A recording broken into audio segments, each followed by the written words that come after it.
मेरे प्रिय सज्जन साथियों, स्वागत है आपका अपने इस यूट्यूब चैनल में। साथियों, आज हम लगाने वाले हैं यूपीएसआई का प्रैक्टिस सेट, जिसमें मैं आपको इम्पोर्टेंट क्वेश्चन और उनसे रिलेटेड इम्पोर्टेंट फैक्ट भी बताऊंगा। तो आप पूरा वीडियो बहुत ध्यान से देखिए। चलते हैं अपने पहले प्रश्न पर। पहला प्रश्न, किस अनुच्छेद के अनुसार राज्य विधान परिषद बनाई या समाप्त की जा सकती है? इसका सही जवाब है प्यारे बच्चों ऑप्शन नंबर 3, अनुच्छेद 169 में। अनुच्छेद 169, ऑप्शन 3 इसका बिल्कुल सही उत्तर है। 169 क्या कहता है बच्चों? संसद कानून बनाकर किसी राज्य में विधान परिषद को खत्म भी कर सकती है या बना भी सकती है। तो ये कहता है हमारा 169 अनुच्छेद। और 167 क्या कहता है? 167 कहता है हमारा, इसमें है मुख्यमंत्री के कर्तव्य। मुख्यमंत्री के कर्तव्य आपको याद रखना है। और अनुच्छेद 168 क्या कहता है? अनुच्छेद 168 में है राज्यों में विधानमंडलों का गठन। विधानमंडलों का गठन इसी अनुच्छेद में है। और अनुच्छेद 170 में क्या है? अनुच्छेद 170 में है विधानसभाओं की संरचना। विधानसभाओं की संरचना, सबको ये फैक्ट याद रखने हैं। तो इस क्वेश्चन से आपको इतनी जानकारी मिल जाती है। अगला प्रश्न, भ्रष्टाचार निवारण अधिनियम की किस धारा के अंतर्गत आपराधिक अवचार उपबंधित है? इसका सही जवाब है ऑप्शन नंबर 3, धारा 13। धारा 13 के अंदर आपराधिक अवचार उपबंधित है बच्चों। इससे क्या मतलब है? इससे मतलब है बच्चों, तो क्या कहती है ये धारा? ये धारा लोक सेवकों द्वारा किए जाने वाले गंभीर भ्रष्टाचार को कवर करती है। लोक सेवक कौन होते हैं हमारे? सरकारी कर्मचारी या सरकारी अधिकारी। इनके द्वारा किए जाने वाले गंभीर भ्रष्टाचार को कवर करती है ये धारा 13। जैसे संपत्ति का गबन करना या आय से अधिक संपत्ति रखना। और इस धारा के तहत दंड कितना मिलता है प्यारे बच्चों? इस धारा के तहत मिलता है कम से कम 4 वर्ष की जेल या उसे 10 साल तक भी बढ़ाया जा सकता है। साथ ही साथ भारी जुर्माना भी है इस धारा के अंतर्गत। और धारा 10 में क्या है? धारा 10 में है बच्चों, अगर कोई कंपनी अपना काम कराने के लिए किसी सरकारी अधिकारी को रिश्वत देती है तो केवल कंपनी पर जुर्माना नहीं लगेगा, बल्कि दोषी पाए जाने वाले बड़े लोग उस कंपनी के उनको भी जेल पहुंचाया जाएगा। तो ये इस धारा में उल्लेख है, लोक सेवक को प्रभावित करने के लिए अनुचित लाभ देना। और धारा 11 में क्या हो जाएगा बच्चों? धारा 11 में है बिना प्रतिफल के मूल्यवान वस्तु प्राप्त करना। किसी लोक सेवक द्वारा आधिकारिक कार्यों से संबंधित किसी व्यक्ति से कीमती वस्तु कम दाम पर लेना या फ्री लेना, उसे अपराध माना जाएगा। और इसके तहत कितना दंड का प्रावधान है बच्चों? इसमें है कम से कम 6 माह की जेल और अधिकतम इसे 5 साल तक भी बढ़ाया जा सकता है। और इसके साथ प्लस जुर्माना भी है, जुर्माना भी इसमें दिया गया है बच्चों। धारा 12 में क्या है बच्चों? धारा 12 में है अपराधों का दुष्प्रेरण। ये धारा उन लोगों को दंडित करती है जो भ्रष्टाचार के किसी अपराध में सहायता करते हैं या उन्हें उकसाते हैं किसी व्यक्ति को। और इसमें कितना दंड है? इसमें दंड है कम से कम 3 वर्ष की जेल, जिसे 7 वर्ष तक भी बढ़ाया जा सकता है, प्लस जुर्माना। इसमें प्लस जुर्माना भी है। तो ये सारी धाराएं इंपॉर्टेंट रहेगी आपके एग्जाम के नजरिए से। आपको ये सारी धाराएं याद होनी चाहिए। अगला प्रश्न, अनुसूचित जाति एवं अनुसूचित जनजाति अधिनियम की धारा 23 के प्रयोजनों को कार्यान्वित करने के लिए नियम बनाने का अधिकार किसे प्राप्त है? किसे प्राप्त है प्यारे बच्चों? ऑप्शन नंबर 1, केंद्रीय सरकार को। ऑप्शन 1 इसका बिल्कुल सही उत्तर है। और उच्च न्यायालय से क्या याद रखना है हमें? उच्च न्यायालय है बच्चों अनुच्छेद 124 में। अनुच्छेद 124 में उच्च न्यायालय है, सभी बच्चों को याद रखना है। अगला प्रश्न, मानव अधिकार संरक्षण अधिनियम में विशेष लोक अभियोजक किस धारा के अधीन नियुक्त किए जाते हैं? विशेष लोक अभियोजक मैंने आपको कल ही बताया था, विशेष लोक अभियोजक होते हैं सरकारी वकील। मैं ऐसी भाषा का यूज इसलिए करता हूँ बच्चों ताकि आप एग्जाम के लिए तैयार हो जाए, क्योंकि यूपीएसआई में ऐसी ही लैंग्वेज का यूज किया जाता है बच्चों। तो इस क्वेश्चन का सही आंसर क्या है? ऑप्शन नंबर 1, धारा 31। धारा 31 के अधीन विशेष लोक अभियोजक को नियुक्त किया जाता है। धारा 32 में क्या याद रखना है? धारा 32 में है प्यारे बच्चों केंद्रीय सरकार द्वारा अनुदान। केंद्रीय सरकार द्वारा अनुदान, सभी को याद रखना है। धारा 21 में क्या है? धारा 21 में है मानव अधिकार संरक्षण अधिनियम का गठन। धारा 28 में क्या हो जाएगा? धारा 28 में है वार्षिक और विशेष रिपोर्ट। मानव संरक्षण अधिनियम जो रिपोर्ट पेश करता है साल में एक बार, वार्षिक रिपोर्ट, वह इस धारा के अंतर्गत आती है। तो इस क्वेश्चन से आपको इतनी जानकारी मिल जाती है। इस क्वेश्चन का ऑप्शन नंबर 1 बिल्कुल सही उत्तर हो जाएगा। अगला प्रश्न, निम्नलिखित में से कौन से अधिकार हमारे संविधान द्वारा प्रदत्त मौलिक अधिकार है? इसका सही जवाब है स्वतंत्रता का अधिकार, ये भी हमारा मौलिक अधिकार है। समानता का अधिकार, ये भी अधिकार है हमारा। शोषण के खिलाफ अधिकार, ये भी हमारे मौलिक अधिकारों में सम्मिलित है। तो ऑप्शन 4 उपयुक्त सभी इसका आंसर हो जाएगा। समानता का अधिकार किस अनुच्छेद से किस अनुच्छेद तक है बच्चों? वो है 14 से 18 तक। 14 से 18 तक हमारा समानता का अधिकार है। स्वतंत्रता का अधिकार 19 से 22 तक, अनुच्छेद 19 से 22 तक है बच्चों। और शोषण के विरुद्ध अधिकार यह है अनुच्छेद 23 और अनुच्छेद 24 में। ये फैक्ट सबको याद रखने हैं। इस क्वेश्चन से हमें इतनी जानकारी मिल जाती है। अगला प्रश्न, भारतीय साक्ष्य अधिनियम 2023 की निम्न में से कौन सी धारा आपराधिक मामलों से संबंधित नहीं है? इसका सही जवाब है ऑप्शन नंबर 4 धारा 21। ये जो है आपराधिक मामलों से संबंधित नहीं है। धारा 21 जो है सिविल मामलों से संबंधित है। सिविल मामले मतलब दीवानी मामले जो होते हैं। धारा 23 में क्या है? धारा 23 में है पुलिस अधिकारी के समक्ष इकबालिया बयान। धारा 24 में क्या है बच्चों? धारा 24 में है संयुक्त सुनवाई में इकबालिया बयान का प्रभाव। और धारा 47 में क्या हो जाएगा हमारा? धारा 47 में है हस्तलेख के बारे में राय। क्या? हस्तलेख के बारे में राय। तो इस क्वेश्चन से हमें इतनी जानकारी मिल जाती है। ये क्वेश्चन बहुत ज्यादा इंपॉर्टेंट रहने वाला है। आपको सभी धाराएं याद रखनी है। अगला प्रश्न, राष्ट्रपति को पद की शपथ किसके द्वारा दिलाई जाती है? इसका सही जवाब है ऑप्शन नंबर 2 भारत के सर्वोच्च न्यायालय के मुख्य न्यायाधीश द्वारा, चीफ जस्टिस ऑफ इंडिया द्वारा भारत के राष्ट्रपति को पद की शपथ दिलाई जाती है। ऑप्शन 2 इसका बिल्कुल सही उत्तर हो जाएगा।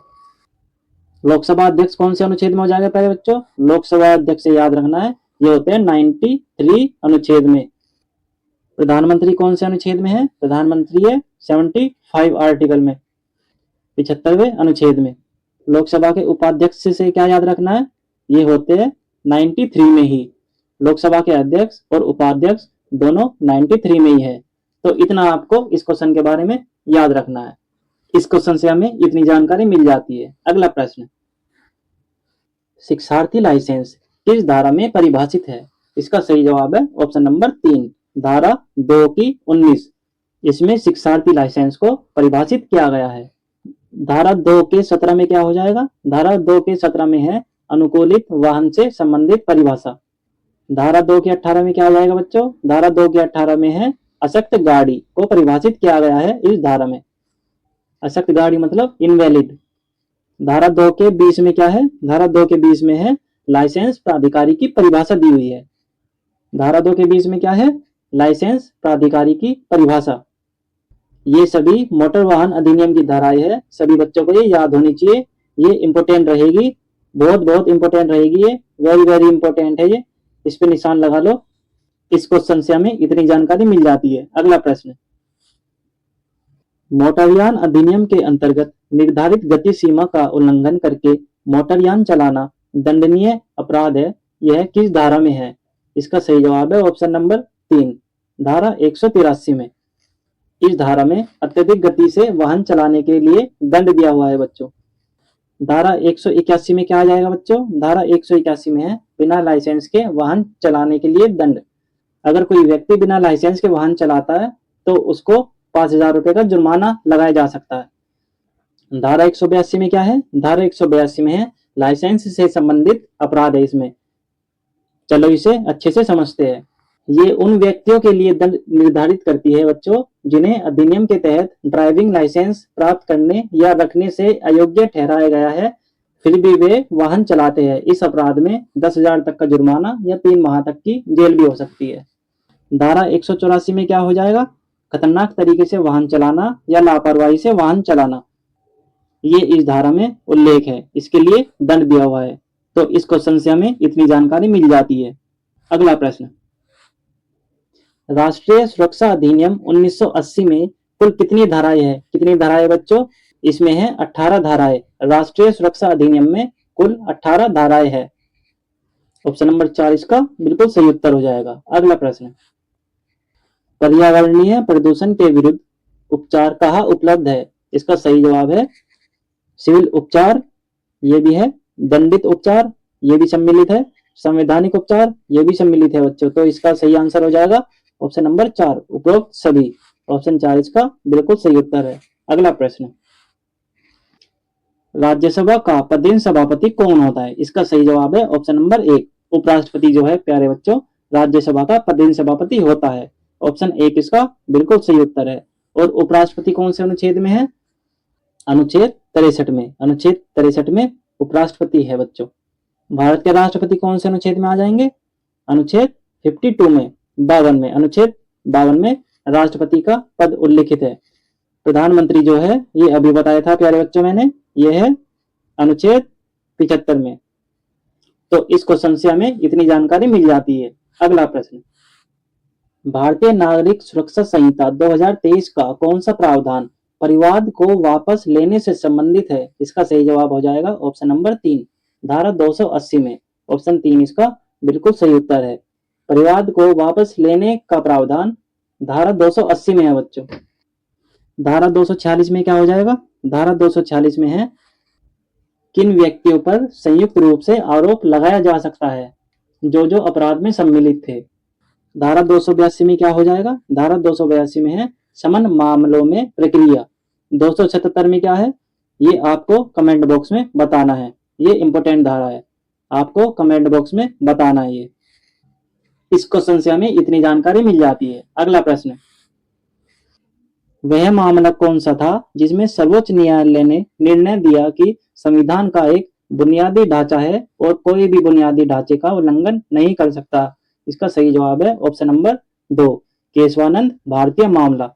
और ये मामला किस किस के बीच था बच्चों? ये मामला था केशवानंद भारती बनाम केरल राज्य के बीच।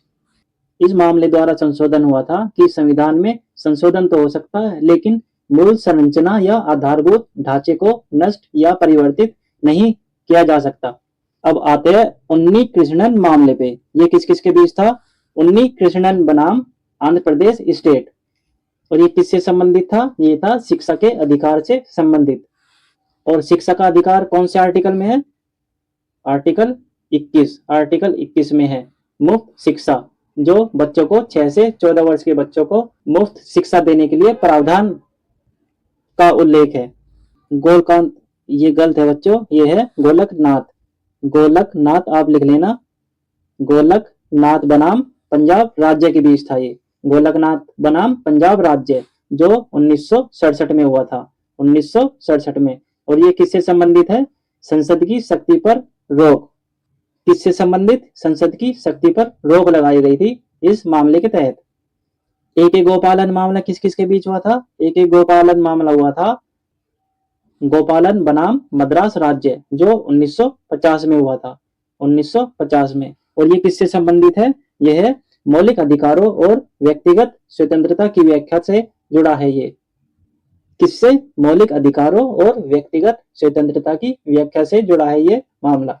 तो इस क्वेश्चन से हमें इतनी जानकारी मिल जाती है। अगला प्रश्न, मां के गर्भ में स्थित शिशु को मृत्यु कारित करना मानव वध नहीं है, यह किस धारा में दिया गया है? ये दिया गया है ऑप्शन नंबर 3, धारा 100 के स्पष्टीकरण 3 में। ऑप्शन 3 इसका बिल्कुल सही उत्तर हो जाएगा। अगला प्रश्न, अनुसूचित जाति और अनुसूचित जनजाति के लिए आयोग कब गठित हुआ था? इसका सही जवाब है ऑप्शन नंबर 4, 1978 में। 1978 में अनुसूचित जाति और अनुसूचित जनजाति के लिए आयोग गठन किया गया था। ऑप्शन 4 इसका बिल्कुल सही उत्तर है। अगला प्रश्न,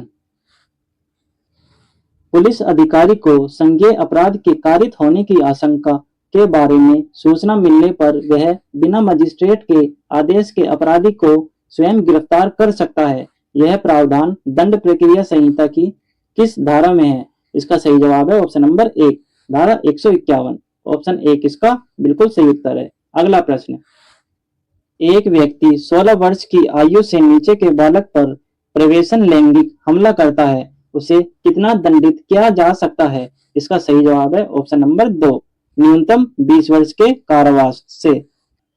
तो बच्चों, अगर कोई व्यक्ति 16 वर्ष की आयु से नीचे के बालक पर प्रवेशन लैंगिक हमला करता है तो उसे न्यूनतम 20 वर्ष का कारावास हो सकता है। ऑप्शन 2 इसका बिल्कुल सही उत्तर है। अगला प्रश्न, भारत का वह राज्य कौन सा था जहां पंचायत चुनाव में इलेक्ट्रॉनिक वोटिंग मशीन का पहली बार इस्तेमाल किया गया था? इसका सही जवाब है ऑप्शन नंबर 2, हरियाणा। हरियाणा में दोस्तों पंचायत चुनाव में इलेक्ट्रॉनिक वोटिंग मशीन का पहली बार इस्तेमाल किया गया था। सभी को ये फैक्ट याद रखना है। ऑप्शन 2 इसका बिल्कुल सही उत्तर है। तो हरियाणा से हमें और क्या क्या याद रखना है? हरियाणा की राजधानी है चंडीगढ़। हरियाणा के चीफ मिनिस्टर नायब सिंह सैनी। हरियाणा के गवर्नर असीम कुमार घोष। और गुजरात से क्या क्या याद रखना है हमें? गुजरात की राजधानी गांधीनगर। गुजरात के चीफ मिनिस्टर भूपेंद्र भाई पटेल। गुजरात के गवर्नर आचार्य देवव्रत। राजस्थान से हमें क्या याद रखना है? राजस्थान से याद रखना है राजस्थान की राजधानी जयपुर। राजस्थान के चीफ मिनिस्टर कौन है? मदन लाल शर्मा। राजस्थान के गवर्नर हरिभाऊ बागड़े। कौन? हरिभाऊ बागड़े। हिमाचल प्रदेश से क्या याद रखना है हमें? हिमाचल प्रदेश की राजधानी है शिमला। हिमाचल प्रदेश के चीफ मिनिस्टर है सुखविंदर सिंह। हिमाचल प्रदेश के गवर्नर शिव प्रताप शुक्ला। कौन? शिव प्रताप शुक्ला। तो इस क्वेश्चन से हमें इतनी जानकारी मिल जाती है। बच्चों ये फैक्ट आपको याद रखने हैं। अगला प्रश्न, भारतीय संविधान में नीति निर्देशक तत्व कहां से लिए गए हैं? इसका सही जवाब है ऑप्शन नंबर 3, नीति निर्देशक तत्व बच्चों आयरलैंड के संविधान से लिए गए हैं। सभी को यह फैक्ट याद रखना है। और आयरलैंड से क्या क्या लिया गया है? राष्ट्रपति के चुनाव की प्रक्रिया भी आयरलैंड से ली गई है। और अमेरिका के संविधान से हमारे संविधान ने क्या लिया है?